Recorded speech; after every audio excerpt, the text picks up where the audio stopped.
Hey, party people. I have had technical difficulties all week making videos for my Patreon. I make 2 a week over there. And so I have my mic, I have an extra voice recording.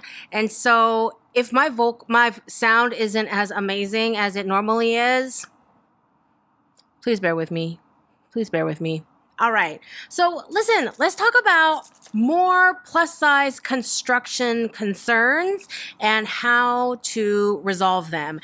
And some of these are going to sound more like design considerations for plus size, but design and construction are intrinsically linked, which is why I always tell you that you don't have to learn how to sew in terms of being able to do a beautiful French seam, a beautiful Hong Kong finish, but you do know how to put clothes together. You do need to know how to construct clothes to help you become a better designer, okay?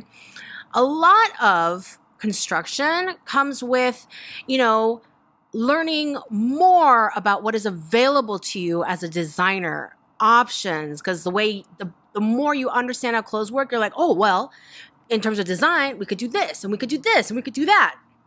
Okay, so it's really nice. All right, so they're always linked. All right, so again, this format is 5 do's and 1 don't, and the first one is I feel a rant coming on. It's like surging inside me, trying to break free. Listen, let bigger girls wear oversized clothes. Okay? In fact, the greater rant is let bigger girls be just as sloppy as skinny girls without being judged on their morality. Okay? Because let me tell you, if a thin girl wears a sloppy bun and pajamas to run errands, she's effortless, she's casual, she's a little sloppy, it's an off day, whatever. But when a girl who was slightly bigger than, what in your mind you think a girl should be, all of a sudden she's slovenly, she's lazy, she doesn't take care of herself. And she could be wearing the exact same outfit and have the exact same hairdo as the thinner girl. Stop. I personally don't think full-grown adults should be wearing pajamas out in public, but that is a all sizes, all genders, all walks of life sort of thing for adults. Little kids can wear whatever they want, okay? But that's just my personal opinion on how people should present themselves in public, and not like, oh, well, that fat girl. Do not get me started. It makes me so mad. Little side note, okay? A lot of the time, when we have a gut reaction to something that we don't like, it is often what society has taught us is the right way to think about this. I'm looking at you, patriarchy. I'm looking at you. It's what you do with that immediate gut reaction, okay? That is who you are as a person. Is it, oh, why did I think that? Is it to self-reflect? Is it to keep your own mouth shut and mind your own business? Or is it to just be rude to a person you don't even know for looking like something you don't like looking at? Anyway, technical difficulties became a rant about something else because I can't take it out on microphones. Okay. Anyway, what I'm saying is larger people are allowed to go and do the whole oversized baggy trend. Or maybe they don't care about trends and they just want to wear oversized, cozy, big, floppy, warm, cuddly hoodies and sweatshirts. Okay? Maybe. But how do you make it look cute? Okay? Because you can look messy. Maybe you want to look oversized, but not make it look messy. Okay? You want to bring it back to the body somehow by having at least one fitted element. And typically that works best if it is the collar. Okay? Now, we do not need to put a choking shirt collar on a sweatshirt, but something that's actually close to the neck so that it looks like a fitted sweatshirt, hoodie, and the rest of it be floppy and big. Okay? Still looks like she's wearing the right size for the body. Okay? That's gender inclusive. Sorry about that. But yeah. So make sure that collar is fitting well. Cuffs are another place where you can keep it tight to the wrist, not like super tight, but fitted to the wrist. Make sure that rib knit isn't too floppy and loose, which is a sign of low quality anyway. And so you got a nice fitted neck, a nice fitted cuffs, and maybe even a nice fitted rib knit around the waist or hips. And it brings it back to the body. So the rest of it can kind of be floopy and loose and baggy and cozy and thick, but you're still bringing it back to the body. So it looks like they are wearing the appropriate size. That's how you make it look good. Okay? Fit at least one area. Like if you're doing a shirt, like a button-down shirt, but you want that big, boxy, oversized look, keep that shirt collar close to the neck. Keep those cuffs right. And the rest of it can just be sort of tenting, but it still look like it's fitted without it looking like an actual tent. Okay. Number 2 is also related to that, is another way to make sure that things are looking a little bit cute is keep it short. Okay. If you have a big, massive hoodie, if it's like dragging all the way to mid-thigh, that can look a little bit sloppy. That can start looking on a little too baggy, little too tent-like sort of look, okay? And so if you want to keep it looking cute, I would recommend that you really end that hoodie at the high hip, okay? When you look at a pattern maker's measurements, high hip is in between low hip, which is right around crotch level, okay? Go look in the mirror. For the general populace who has not had a BBL done, the widest part of your hips will be right around crotch level, okay?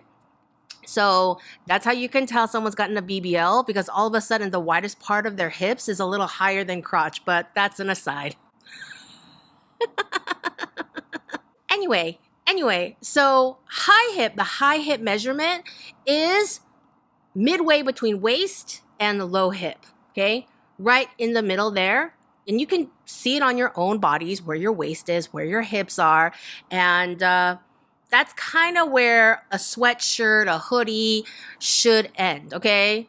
I hope, I know for a second some of y'all thought keep it short meant doing crop shirts and stuff. No. Some of us like to keep it all covered in this section, okay? There's like all these running jokes on the internet, like, where's the rest of my shirt? I pay for a full shirt. Like, yeah. Okay, I think we are slowly phasing out of the crop top sort of thing. Or if we're not, we're also about giving people long shirt options without being all full tunic-y. Okay, there's a happy medium. Okay, I don't know why we have to keep going into such extremes. Anyway, so you want to work the oversized, baggy, boxy, comfy, cozy look. Bring it back to the body. Fit it somewhere. Keep it short, okay? If you're doing big floopy sweatpants, it's nice to have like a proper ankle cuff and a rib knit. So again, we're bringing it back to the body. It's not just big columns of, fleece. Okay. Number 3, let's talk about much more fitted garments, especially around curves like your breasts. Okay. Much like how I told you that you can just sort of disregard standards for darts, you don't have to do a princess seam. If that's not where the seam is working for you, it doesn't have to be there. And not only that, but someone who is extra busty, and in particular, people who have a very big bust to waist ratio, very hourglassy at the top, it might behoove you to have a third panel. Okay, so you have the seam running along where a traditional princess seam might be, whether it's a shoulder princess or an armhole princess. And then that whole span in between the apex of your breast and your side seam, that's a lot of space. That's a lot of space and that's a lot of curvature. And so you might want to split that into 2. So you have 3 panels, okay? Another option is to have a center panel instead of a side seam. So you have center front, like a side front, like a middle side panel that spans the side seam, and then a side back and a center back. Okay, something where you're breaking it up into more seams so that you can fit around the curves of the body a little bit more closely. Okay, so, if that is something that's going to work for you, you don't have to think, oh, well, that's not, if you want to take inspiration, there's men's jackets, like tailored blazers and such, bespoke suit jackets and whatnot. They often have a narrow side panel, okay? The way the stereotypical man's body is shaped, they don't need a princess seam, but they have waists. Their torsos taper, and so you can often see like a narrow side panel on these more fitted suit jackets to give it shaping without a princess seam. So you can take inspiration from that by having a side panel and a princess. Okay? Just, place your seams where you think they're going to be attractive, get that fit going, all those good things, okay? Number 4. So in the first video of this series, I talked about how you have to make considerations for how different people gain weight differently, how some people gain weight in their upper bodies, lower body, whatever, right? And so how do we address that? Well, we talked about how you can create different fit profiles for your brand. Today, I want to talk about how you can incorporate adjustments within a garment so that the wearer themselves can make the appropriate adjustments according to the way things fit on them. Not everything has to be a big stretchy tube. I think somebody left a comment like that where it's like, yeah, it doesn't have to, we're not just wearing like, knit tubes and things just stretch more the wider they are. Please don't do that. I mean, if you want to wear a stretchy tube, go wear a stretchy tube, but that please consider construction more than just a stretchy tube, okay? Back in the day when I was first introduced to shows like Star Trek, I used to think that the future could not look like this. We could not be wearing these bodysuits because I was a chubby child and there's no way that I wanted to walk around in a bodysuit that showed every single bump and pimple on my body, okay? This elastic body leotard thing, right? Honestly, the more I see fashion evolve, I think back to those early days where I learned about Star Trek and think maybe this is the future of fashion, where people are so tired of learning pattern making or any sort of construction considerations, everyone's just going to wear a lot of knit tubes sewn together. Okay? No one, just big stretchy tubes of fabric. Hopefully not. Hopefully not. Hopefully we have more options than that.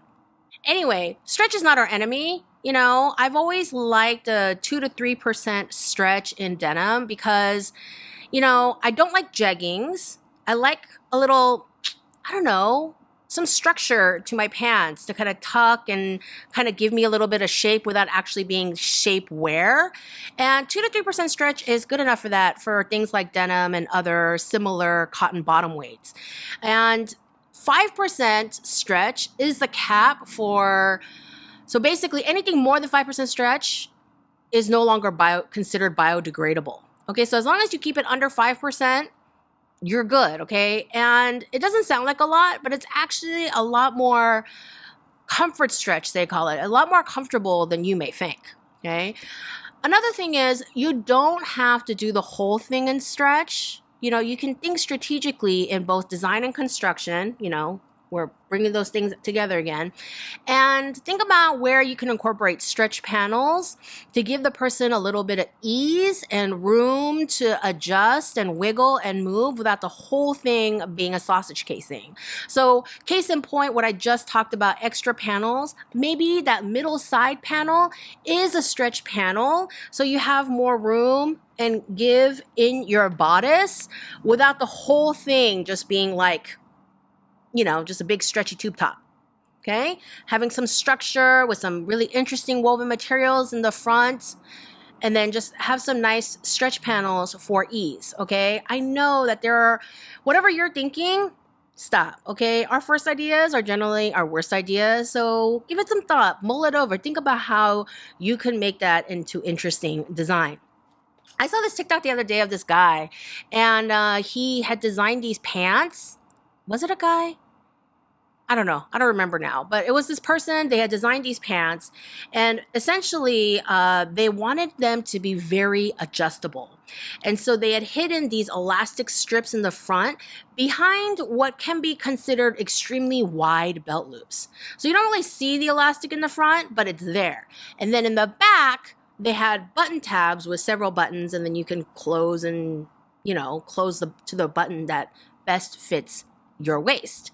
And I thought those were really cool. Like, aesthetically, it's up to you whether you think they're cool, but the idea of being able to address, like the hips are basically the same size or the same width.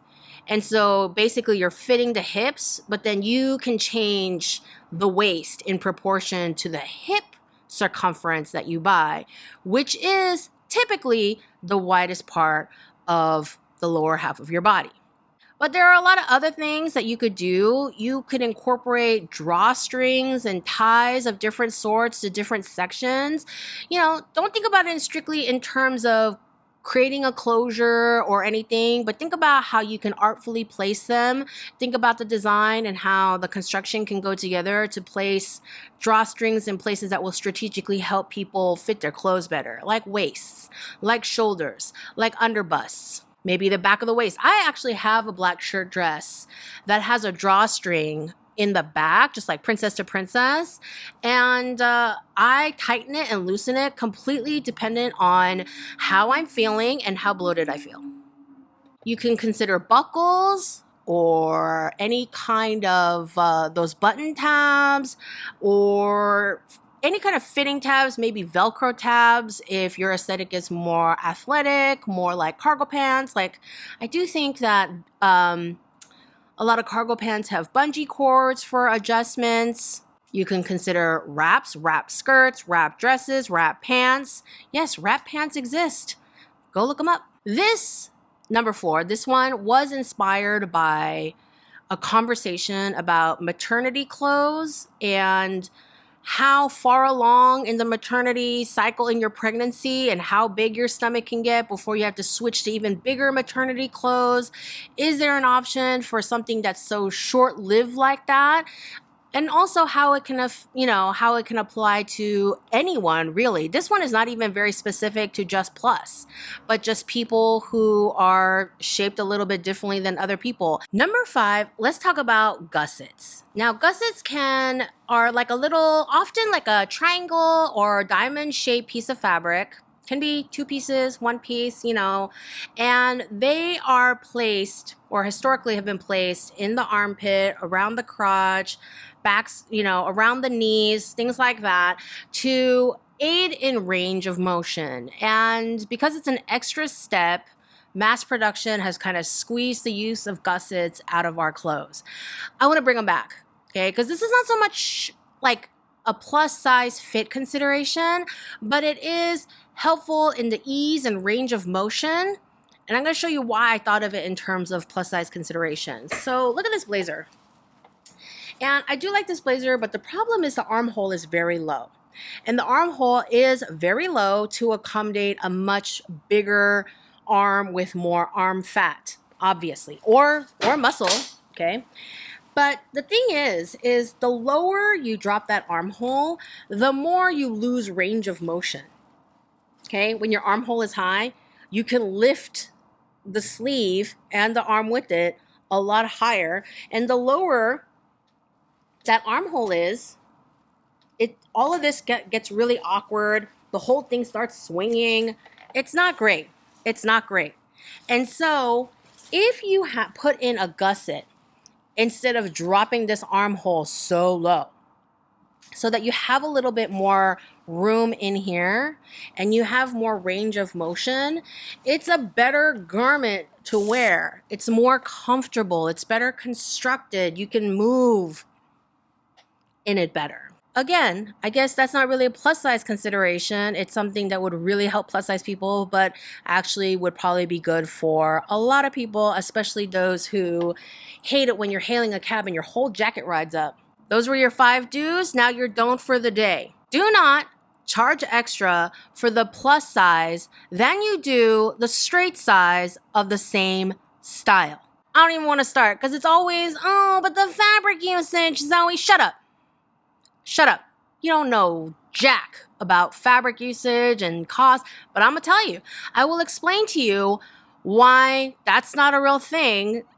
Okay? Number one, when you are costing out your garments, okay, you need to cost out the average fabric usage, okay? When you have a straight size line, let's say you have a straight size line 0 to 14.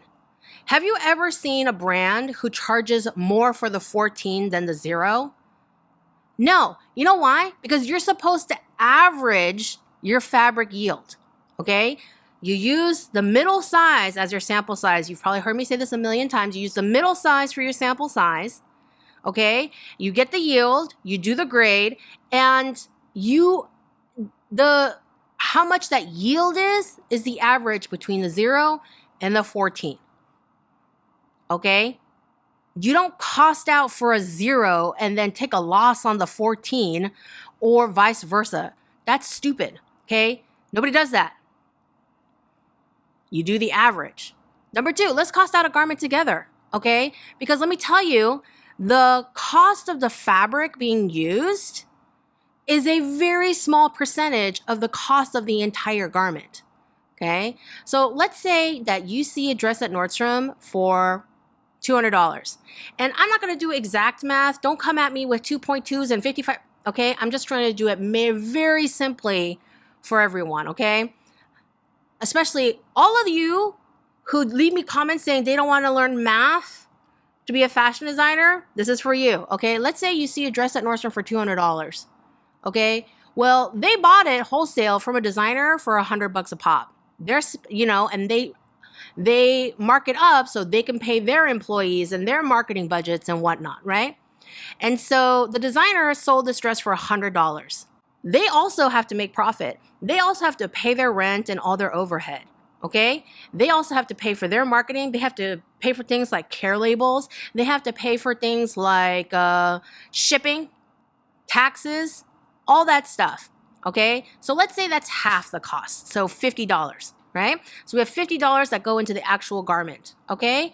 Of that 50, more than half of that is likely going to go into the actual cutting, the pattern making, the cutting, sewing, finishing, all of that stuff. And so what you have here, I'm going to say about $15 will be spent on just raw materials, okay? $15 of raw materials that went into a $200 dress you saw at Nordstrom, because a lot of that money really goes into paying all the people doing all the labor going into that dress that you find at the store for $200, okay? So that being such a tiny percentage, don't come at me and be like, oh, fabric usage, Zoe, fabric usage. No. Whew, that's a lot of ranting. Please like this video if you learned something new today. Drop me a question or comment below for a future video request. Let me know if you want more plus size construction and design rants and raves and whatnot. And I will see you in the next video.